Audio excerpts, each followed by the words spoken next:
My name is Sister Anita Holzmer, and I am the director of the Center for Franciscan Spirit and Life here at the university. I also teach theology and Franciscan studies courses, and it is my privilege to introduce our presenter, Sister Felicity Dorsett. A dedicated scholar and teacher, a gifted poet and writer, Sister Felicity is passionate about all things Franciscan, but especially so about the woman whom Franciscans now acknowledge as the co-founder of the Franciscan movement, St. Clare of Assisi. 2012 marks the 800th anniversary of Clare's conversion, the departure from her home, and her becoming the first female follower of St. Francis of Assisi. Franciscans all over the world are celebrating Clare this year, as will the University of St. Francis, with Sister Felicity's lecture today, and also with the lecture I will give March 22nd on St. Clare's embodiment of the Eucharist. But I digress. Let's return to the introduction of our presenter. Sister Felicity Dorsett has been a Sister of St. Francis of Perpetual Adoration for 43 years. An alumna of this institution, Sister Felicity received her master's degree in elementary education and taught middle school and high school for a number of years. She holds a master's in religious studies with a concentration in sacred scripture from St. Charles Borromeo Seminary in Philadelphia, and a master's in Franciscan studies from the Franciscan Institute at St. Bonaventure University. Sister began teaching here at the University of St. Francis in 1995, and in 2006 she began her doctoral studies in the field of historical theology at St. Louis University. We're happy to have Sister back with us in the teaching capacity. For more than 10 years, Sister Felicity has worked with a little-known 14th century liturgical text about St. Clare entitled Gaude Clara, translating the text from medieval Latin into English and producing a metrical paraphrase of the English translation for use as a hymn to honor St. Clare.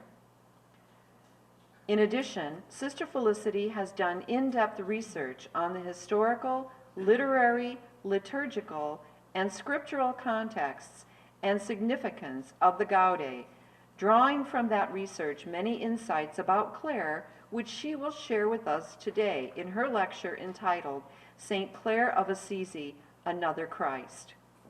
It is with great pleasure that I give you an esteemed colleague and friend, our speaker this afternoon, Sister Felicity Dorsett.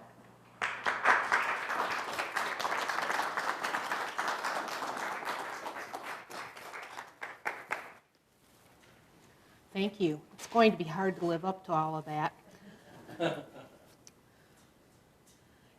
If you are at all familiar with Clare, maybe you are, maybe you are not, you'll recognize the picture that's on the screen. This is known as the Dossal or the Tavola of St. Clare. And that kind of painting has a large figure of the saint in the center, surrounded by episodes from the life of Clare. This is the earliest known representation of Clare. And I'm going to point out a few things. If you read the Dossal starting right there, then it goes up and comes down to the other side. What you see at the beginning is the episode where Clare is handed a palm branch by the bishop in Assisi. He's the one that has the funny hat. His giving Clare the palm branch was probably an indication of his approval for what she was about to do, which was to leave her home and to go to join the friars.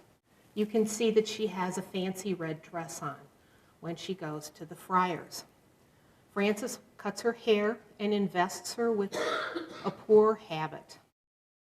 And it was probably the cheapest cloth they could find, undyed wool. So sometimes you see Franciscans painted with brown, sometimes with gray. I think it depended on the color of the sheep. Now, the picture above shows that Clare's family was very unhappy. As the daughter of a noble household, she was expected to marry well and to make political or economic alliance for the family. And she didn't want that. She left her home and she went to Francis. Now, they might have taken it better if she had gone to join a rich Benedictine monastery, but she didn't. She went to join St. Francis. And there were no other women there. Her family of knights come to take her home. You can see that she's clutching on to the cloth covering the altar as a sign that she's seeking sanctuary there in the church. Now, the next episode happens soon after. Clare has left home. Francis took her to a Benedictine monastery where she would be safe. And actually, it was quite a wealthy Benedictine monastery that had papal privileges. And if I'm not mistaken, anyone who attacked that monastery would be excommunicated. Nonetheless, Clare's family comes to get comes to get Clare. That was the picture over there. When her sister, her younger sister Catherine, goes to join her, they're just totally infuriated. And if you read the description of what happens to Catherine, they're beating up on her, they're ripping out her hair, and the text actually says that her uncle Monaldo means to kill her. He intends to strike her a lethal blow. And through Clare's prayers, she's spared. And above that, you can see an even smaller picture where Clare's sister Catherine comes into the community, the little community, which is only the two sisters at this time. Francis was so impressed by the violence that she had suffered, he said that they should change her name to Agnes after St. Agnes the martyr. And coincidentally, this is the feast of St. Agnes, the early Christian martyr, who probably was put to death under the reign of Diocletian in the early 4th century. Some people think she may have been martyred even earlier, but this was a very popular cult. Certainly Clare and her sisters and Francis knew of the cult. Many of the phrases from the office of St. Agnes are still part of the consecration of virgins today. And when Clare later on will write to Agnes of Prague, who is another Agnes, she will use allusions to Agnes the Martyr's life and some quotes from it. Now we have a big skip in the life of Clare. She's in the dining room with the sisters there at San Damiano in Assisi, and they don't have enough bread. The sisters are going to go hungry. So Clare tells the poor sister in the kitchen that she has to cut the bread into 50 pieces because there were 50 sisters living there. And miraculously, there was enough bread. The next episode takes us to Clare's deathbed. And she has been ill for a long time. And you can see, I hope, right there a lady that has a fancy dress and a crown on.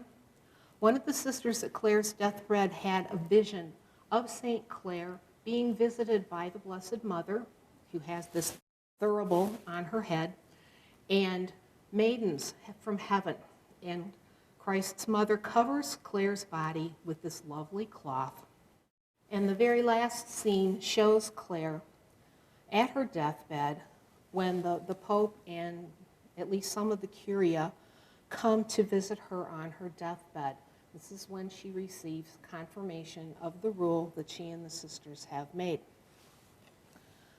Now, we've got several episodes from the beginning of Clare's call. We have the multiplication of the bread, and then we have two scenes from Clare's deathbed. Now, we may wonder why it was that whoever commissioned this piece of art chose those episodes, but that was what they wanted to emphasize about Clare. The text I'm going to talk about emphasizes a picture of Clare that's very much like the life of Christ. But first, a little bit more about Clare. She was known as St. Francis's follower, his little plant, but she was holy in her own right and in her own terms. We know from the witnesses of the process of canonization that her reputation for sanctity preceded her meeting with Francis. Francis wanted to meet her because he knew about her. She was a descendant of Charlemagne, quite a ways back. She was of the nobility. Francis belonged to a merchant family, so they were two different social classes. But she wanted to follow Jesus in the way that Francis did. And we know, again, from the witnesses of the process of her canonization, that she supported the rebuilding of San Damiano. After she was received by the Franciscan brothers, first she went to the Benedictines, and that didn't seem to work out very well. I don't imagine that they wanted to keep her after her family came and invaded. So then Francis took her to a group of penitents, something like Beguines, at a little distance, but still fairly close to Assisi. And then finally, San Damiano was repaired, and Clare and her sister move into San Damiano. She's joined after that by her sister Beatrice, the youngest sister, and later her widowed mother, Ortolana, joins them. Now, Clare at one time might have hoped to have a more active ministry with Francis and the friars, but conditions at the time did not bode well for this. And we know that she did accept an enclosed life in the monastery there at San Damiano, where she lived a very humble life. They were supported by the friars who begged for them. They did a lot of praying. Clare took care of the sisters. She healed some of them. She healed people who were brought to her. And she wrote some beautiful letters on the spiritual life to St. Agnes of Prague. As the abbess, she taught the sisters. She cared for them. We know that at night she would cover up the sisters in the dormitory, if they had kicked off their blankets.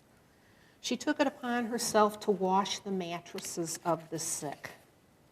And they didn't have any indoor plumbing or washing machines. You can imagine how pleasant that was.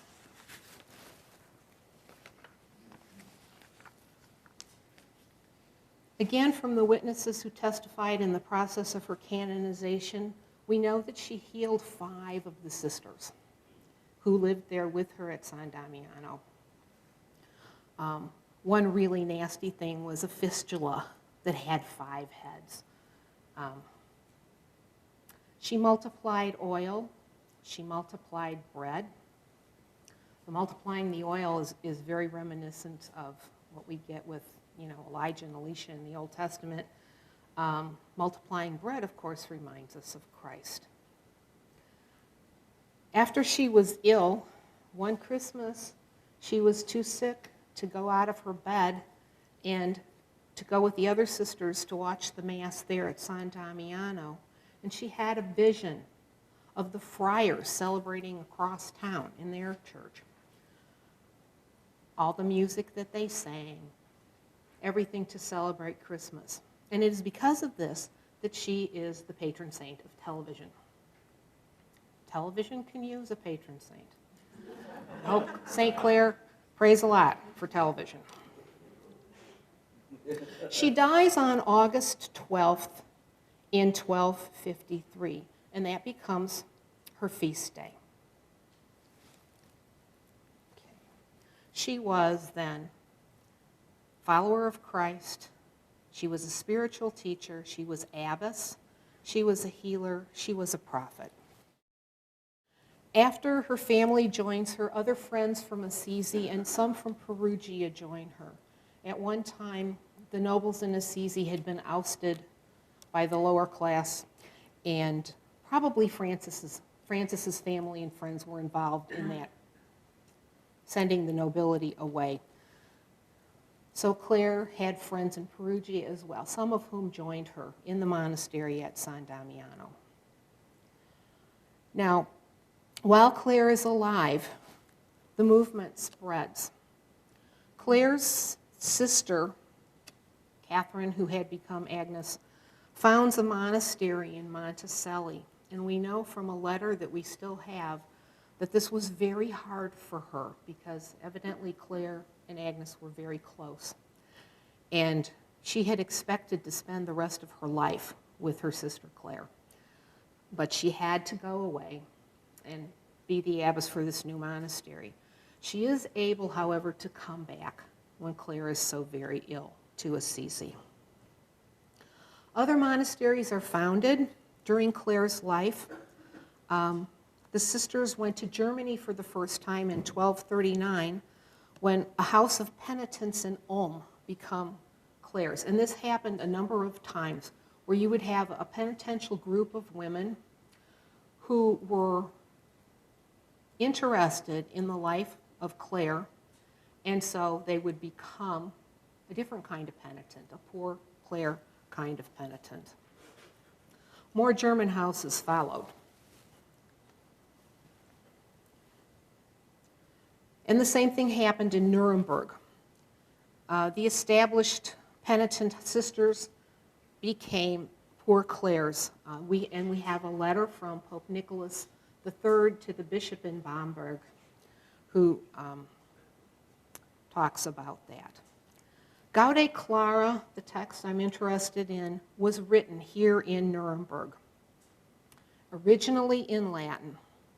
And then there are some German manuscripts that are found in the area not too far away from Nuremberg. Now, it's a part of a small booklet about the life of Clare and the first office for celebrating the feast of St. Clare. And it's a very simple, small booklet. It's written on parchment. There are no illuminations, no illustrations. It's written in black ink. And the only decoration are red highlights or rubrics. And when you get to the section that is the text of Gaude Clara, every time the word Gaude is repeated, it's in red as you go through the text. Now, the author of this text is perhaps a little bit undecided. Many people think it was a friar who was working there, who was the chaplain for the sisters. Other people think it may have been the current abbess then, who was Sister Katharina Hoffmann. Katharina Hoffmann was abbess twice at Nuremberg, and she was the author of some other poems about Clare. However, they were written in Middle High German, the German of the time, rather than Latin. And she is acknowledged as the translator of Gaude Clara into German. And the German then was copied by other houses of Clare, or it was sent to other houses of the Clares in the area. There are manuscripts of the German in Nuremberg, in addition to the Latin manuscript, in Bamberg, in Munich, and in Dresden. There's Nuremberg. Bamberg is to the north. That's the diocesan see at the time. Up here in Dresden is the farthest north that the manuscript is found, and then south of Nuremberg is Munich, where we also have copies of the manuscript. So this is not a widely known text. It's circulated in that area. The Latin text was only in Nuremberg, at least as far as we know from the copies we have. And this is not well known. There is a note on one of the manuscripts that says that the sequence was used during the octave of Clare's feast. Now, an octave is church celebration. We have one at Christmas time where you repeat the prayers daily for the feast. Clare's octave would have started on August 12th and would have ended on August 19th. The note on the manuscript says that it was used as anaphones for the Benedictus at morning prayer.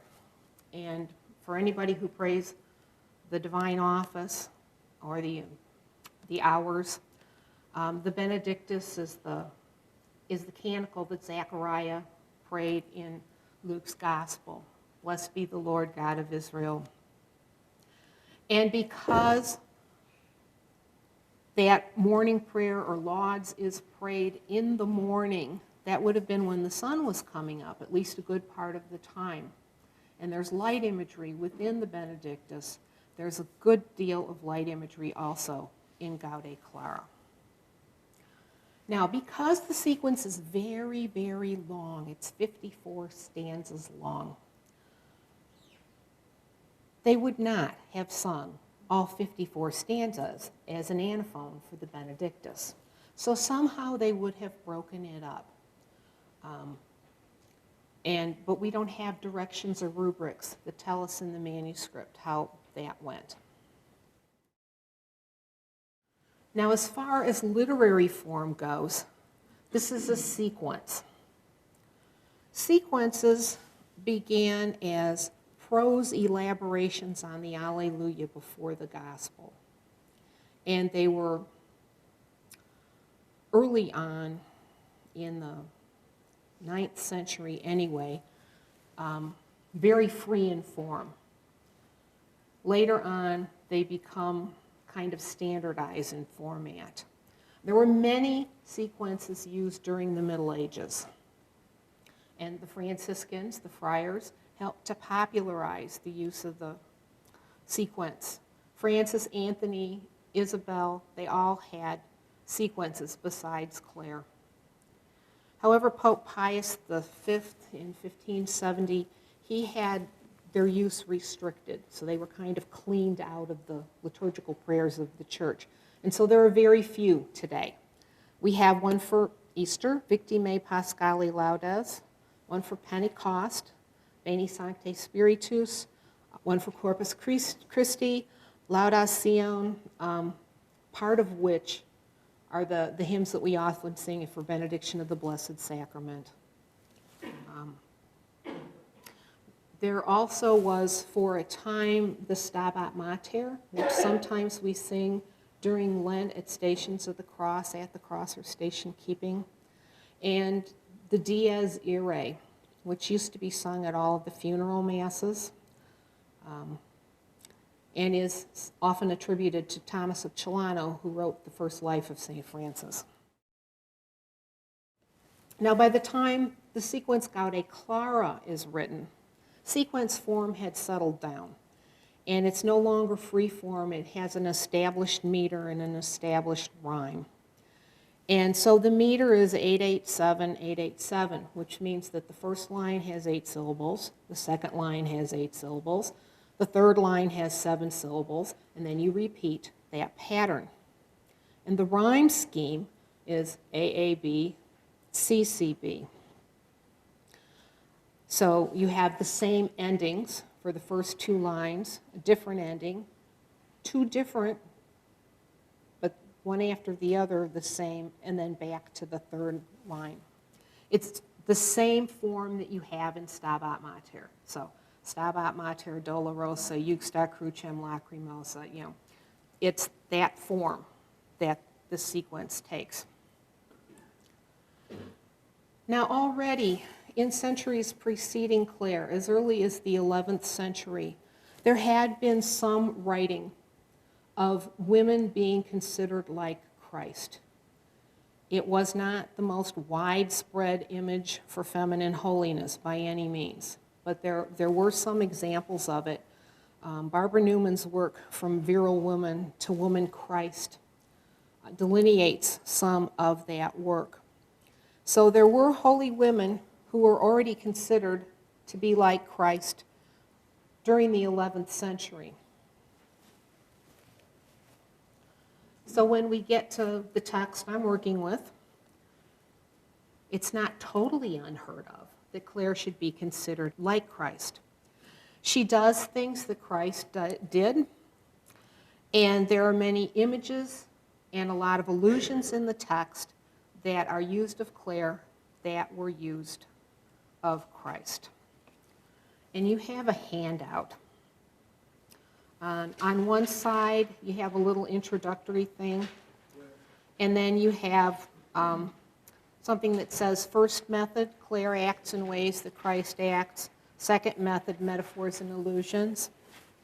Okay, I'm going to follow some of that now. And then on the back side is something about Clare's healing. We'll look at that when we get there. Usually Francis is the one who's considered like Christ, if we look at Franciscan origins.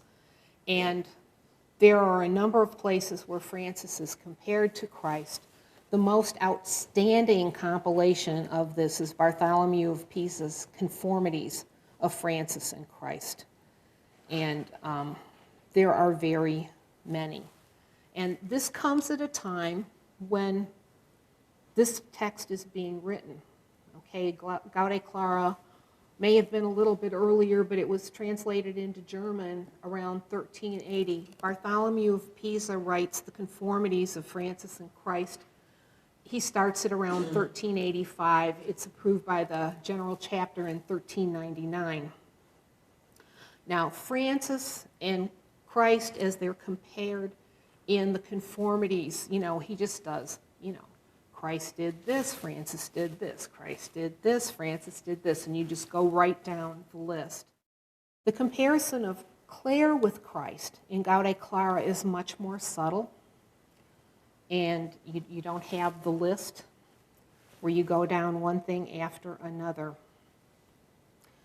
This whole spirituality of being like Christ is at the beginning of the Devotio Moderna movement, and some 40 years later, after this text and Bartholomew's Conformities are written, we'll get The Imitation of Christ by Thomas à Kempis, which is still a Christian classic and very much known today. All right, so the text of Gaude Clara. First, we're going to look at how Clare teaches, because Christ taught, Clare teaches as well. She teaches the sisters. And it's very interesting, too, that Francis called Clare Christiana, or the Christian. That was his name for her. She will say that she was Francis's little plant, but Francis called her the Christian. So obviously he saw something in her that reminded him of Christ.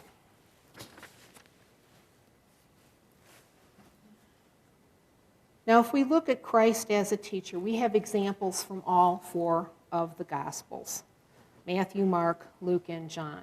We have examples of Clare's teaching in her writings, especially her Rule, her 4 letters to Agnes of Prague, and we have little snippets that the witnesses for the testimony, in the testimony of the process of the canonization, say. In stanza 12 of Gaude Clara, her role of teaching is acknowledged. They call her Clare, good teacher. And it's interesting because in the gospel, Christ is addressed, good teacher, what must I do to inherit eternal life? And just as the disciples listened to Jesus, so the sisters listened to Clare to find their way to eternal life. Stanza 50 speaks of her teaching by the example of Christ's confessors and doctors. And the idea of teaching by example was very common in the Middle Ages. And it's still pertinent today. We still say monkey see, monkey do. We learn by example. Secondly, Like Christ, Clare heals.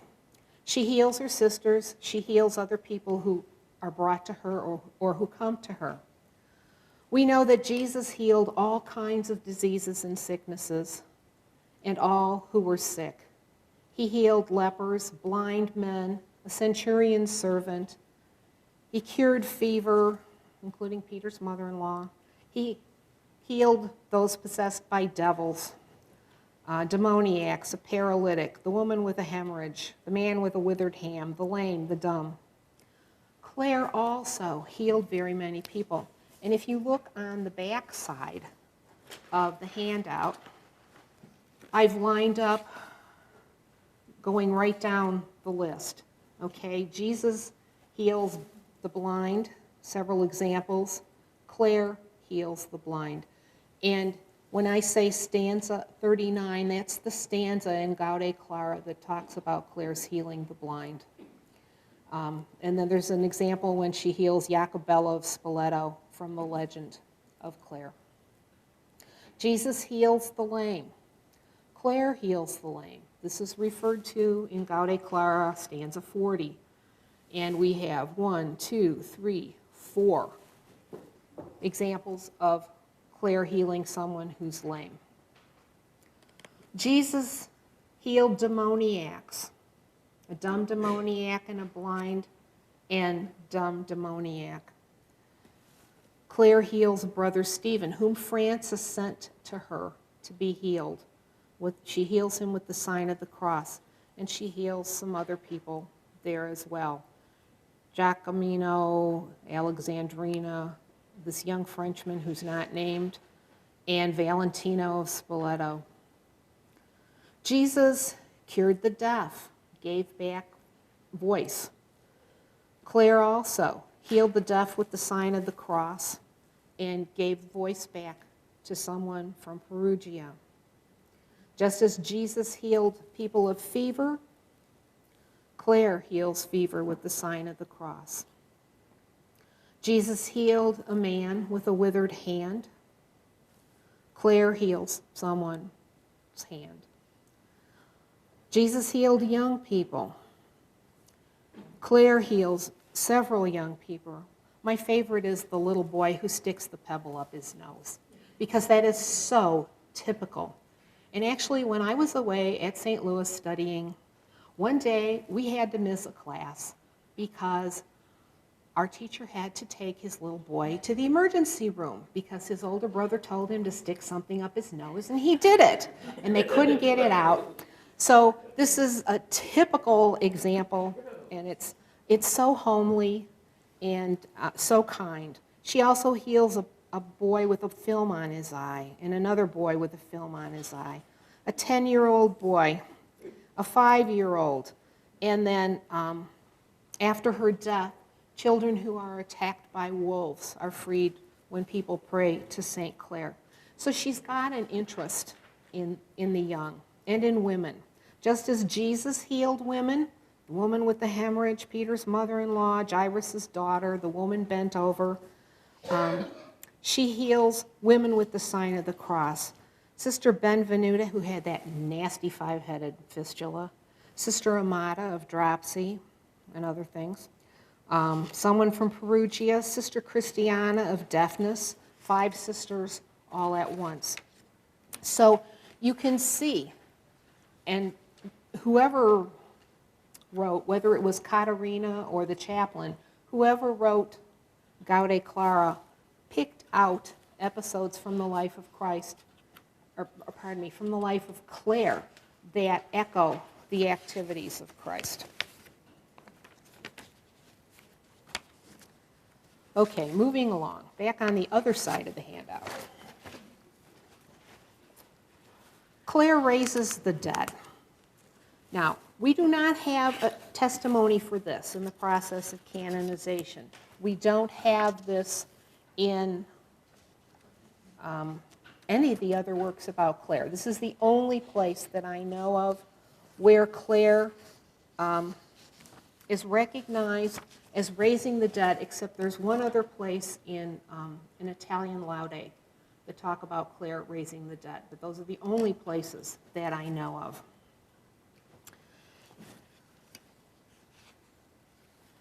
And what Gaude Clara says is that through her, life returned to very many of the dead through the power of God. Now you might think, okay, maybe this is a metaphor. Maybe they're talking about people who have been lost in sin. But the immediate context is of physical healing.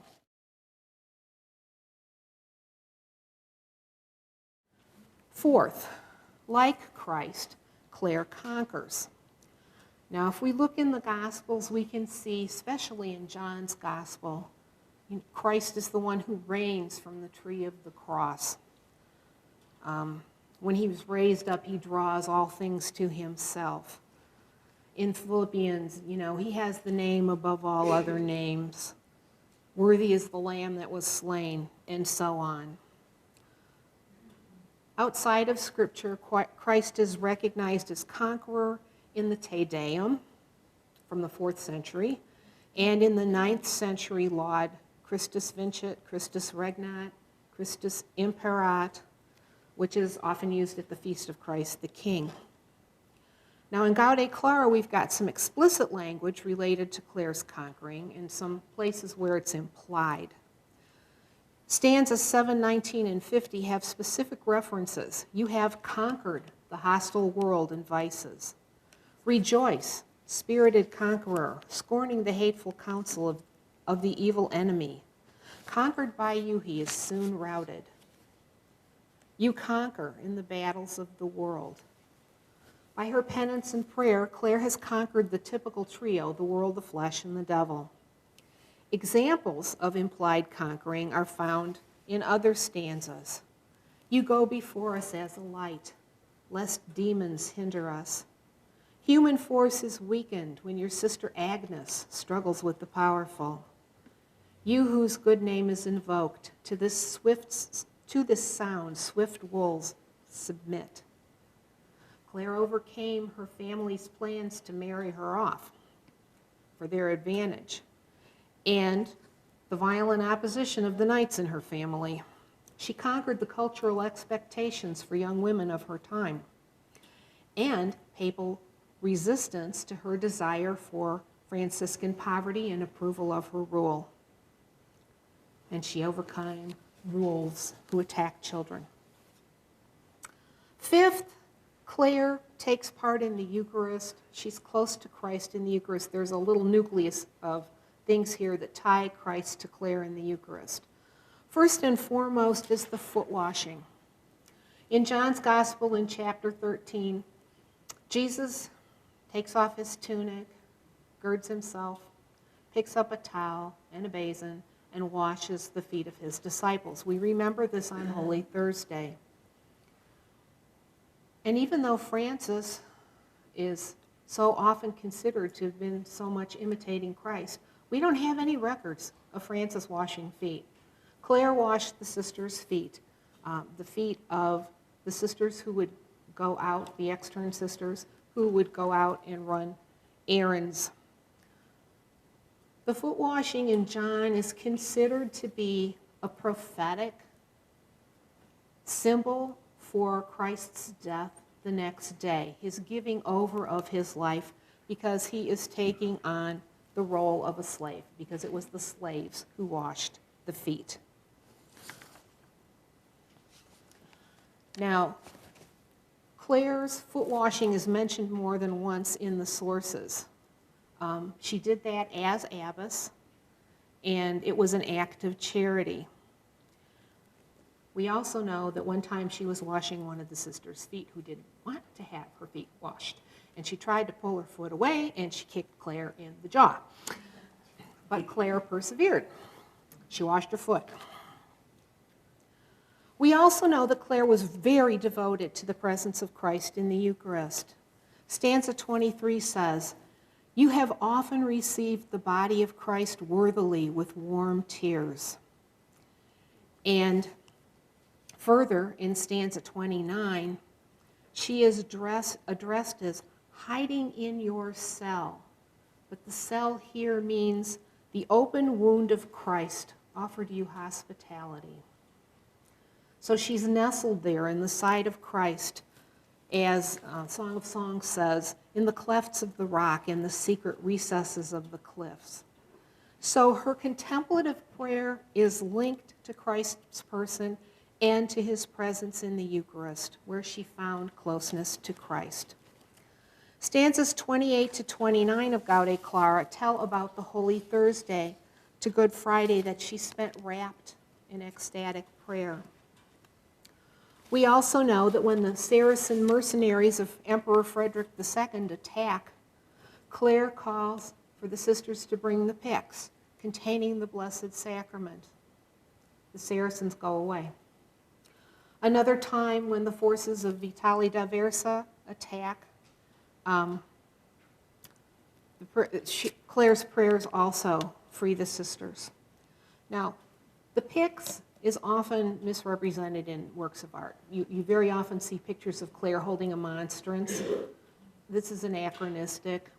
It was the 12th Lateran, the 4th Lateran Council in 1215 that initiated the Eucharistic reform, where they would have a tabernacle to reserve the sacrament, and also to have an emphasis on clean altar linens and clean churches. You know, we know that Francis used to carry a broom around with him sometimes so that he could sweep out dirty churches. This doesn't say a lot for what churches were like back then. But what Clare and the sisters did was spin cloth, weave it, or pardon me, spin thread, weave it into cloth, and they would make altar linens. And then those would be distributed to the churches in the valley nearby, so that even as the enclosed sisters, they could have a part in this Eucharistic renewal that the church had asked for. Now, number 6 says, this is the 6th way that Clare acts the way Christ's act, is she feeds the hungry. Okay, she feeds, she has the multiplication of the bread and the multiplication of the oil. And the friar who was supposed to take the container to get more oil was really annoyed because he was supposed to take it and get oil, and it was all full. Stanza 15 talks about this. Christ did not abandon you, but he gave you anything you had asked, filling the vessel with oil, fish with bread. This recalls the multiplication of the 5 loaves and the 2 fish. Only we don't have fish with Clare. But because the author of Gaude Clara mentions the fish, it tightens up the link to that miracle of Christ's. 7th, Clare defends. She defends her sisters and those who call upon her. And in the Gospels, we have Jesus defending the marginalized. He took a prophetic stance for the poor. He speaks on behalf of the woman taken in adultery. Speaks up for the woman who pours oil on his feet. He drives out the legions of demons. He prevents further harm to the high priest's servant who's had his ear cut off in the garden. Now, Clare's first example of defense is of her own sister, Catherine, when Uncle Monaldo tried to kill her. And her prayers for saving the city, which we already mentioned. In Gaude Clara, the sisters sing to Clare and they say, "Through you we are forever shielded from the spears and snares of the enemy. With your devoted protections we are perpetually defended." Again, the worst Saracens are blinded by your hands in this event. The evil ones yield to holy prayers, nor do they damage you or yours. The arrogant thus subjugated. Stanza 42 talks about Clare's saving the sisters from injury. Finally, the 8th example of Clare acting in ways that Christ acts is her intercession. And just as Christ is the intercessor with the Father, standing between his followers and the Father, Clare stands as advocate and intercessor. And we've mentioned some of the examples of her intercessory prayer already. Saving her sister Catherine, who becomes Agnes, the defense of the city. Her prayers are very powerful. Those were examples during her life. After her life, there are many miracles attesting to the intercession of St. Clare. So Gaude Clara will pray, heal our wills so that we may be your true followers here and in our heavenly homes. And may we follow you straightly, lest the mud of our transitory flesh hold us back. Because Clare is close to Christ, the sisters find it natural to turn to her. At your prayer, may he, Jesus, show himself to us, and may he cleanse us from the dregs of iniquity. They ask Clare to be their consoler in present and future oppression, and they ask for physical healing.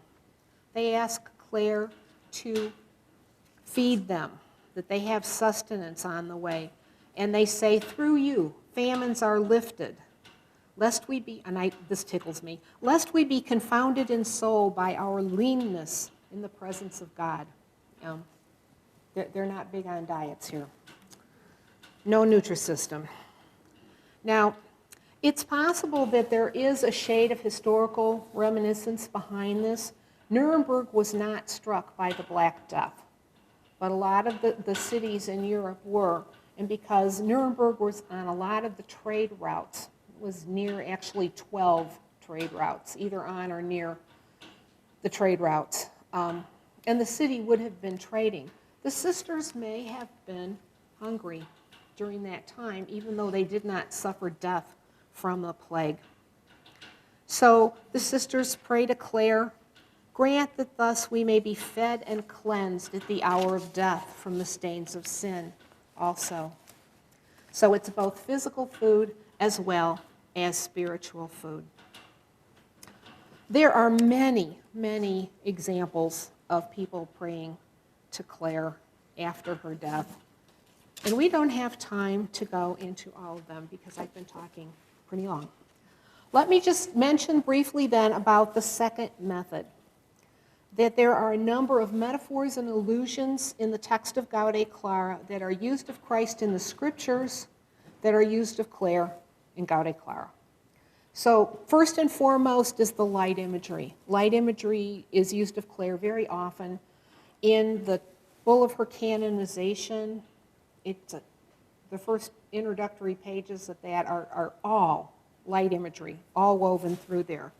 And of course, Christ, our way, our truth, our life, light and darkness. So light is one connecting image of Clare and of Christ. Then there is being announced before birth. We know that the angel Gabriel came to Mary and gives him the name. Clare's mother, Ortolana, had been praying before Clare was born, and she was assured that she would give light to someone who was light. So stanza 1 of Gaude Clara says that Clare has been adorned by God the Father with the form of a clear mirror. Also, she's the clear light of the true sun. She burns with the fire of divine charity. She's brilliance, covered with solar wings. Her charity glitters.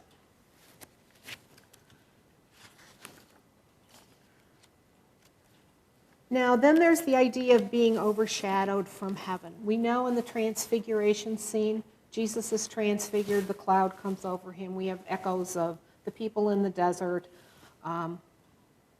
Clare, too, in stanza 9, is overshadowed from heaven.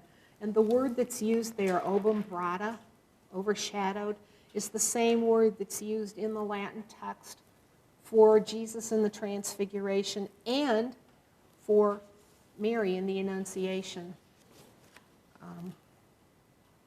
There's ladder imagery that connects Clare. She's to help the sisters go up the ladder to heaven, Jesus was the ladder in the opening chapter of John, where you'll see the angels ascending and descending on the Son of Man.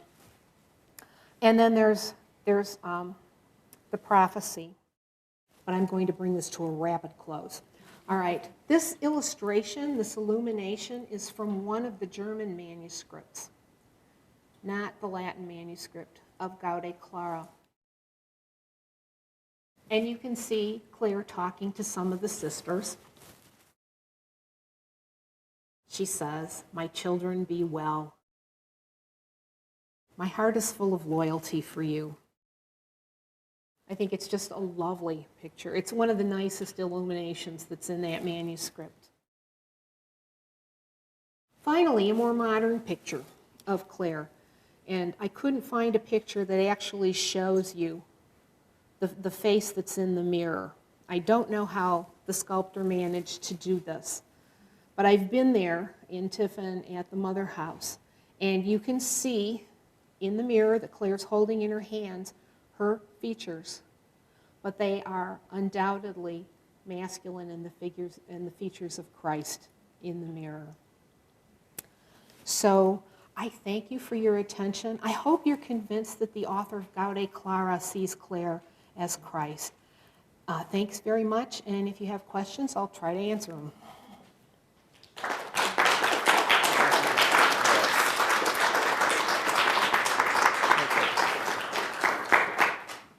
Yes, Father John.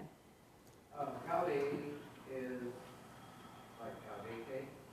Yeah, it's the singular. Correct. That's what's interesting. When we pray like Gaudete Sunday, it's plural imperative. Yes. Rejoice all, or multiple. The fact that it's singular is interesting. Why that is?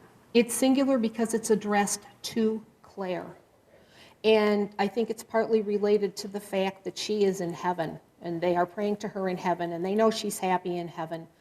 And the last stanzas all talk about Clare being in heaven, received by the martyrs and the prophets and the apostles and, all these people in heaven, that she's up there, she deserves to be with them, happy in heaven.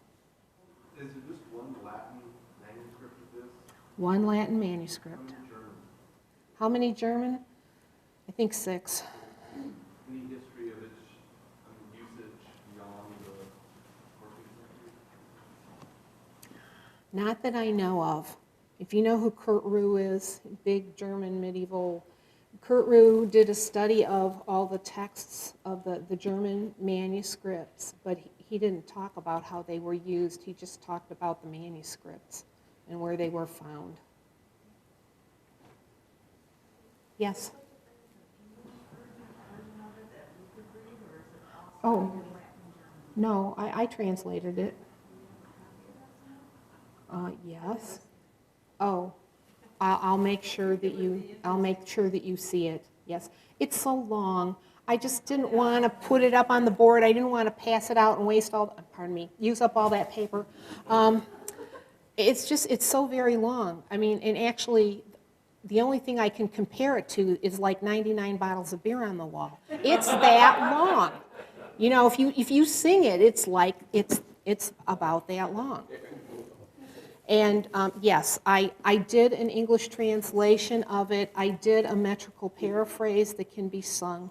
And we've sung at least some verses of the metrical paraphrase. But yes, I have it. Yes. We do have St. Clare's dormitories and where you're. Absolutely. And that's the Clare we're talking about. Yes, sister. Would they have a copy of that in the bookstore, or could you get one? It hasn't been published yet. It has not been published yet. I worked on this when I was at the Franciscan Institute, and I worked on it when I was at St. Louis, and no, I haven't published it yet.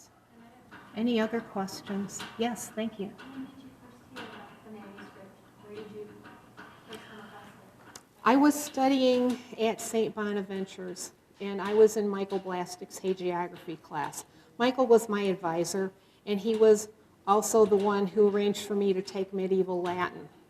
And I was taking it at at the same time.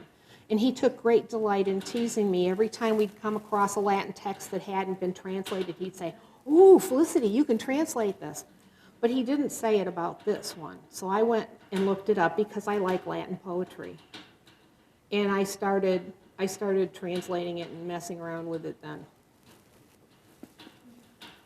Yes, Sister Anita.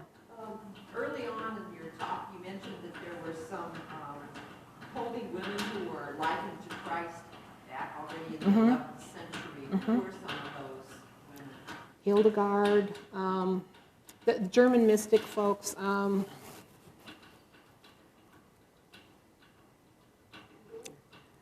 Not Angela. Mechtilde, and the other Matilde, and they were Benedictines mostly. Yes, sister. Are the 6 German manuscripts identical or were there 6 different attempts? I have only looked at one of the German manuscripts. As far as I know, with the exception of copyists' errors, they're the same. But I can't say that I looked at them myself. I only saw the Latin manuscript and the one German, the illuminated German manuscript. Yes? Was the Latin manuscript published, or did you work off the Latin? Oh, no. The Latin manuscript was published back in, I think, 1918. And there it pretty much languished. I mean, people didn't seem to pick it up.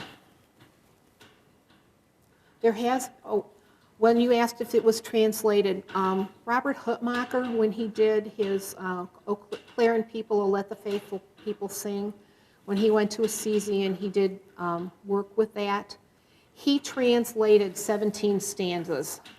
Well, he really paraphrased 17 stanzas, which was less than a third of it. As far as I know, nobody besides me has translated all of it into English. Thank you so much.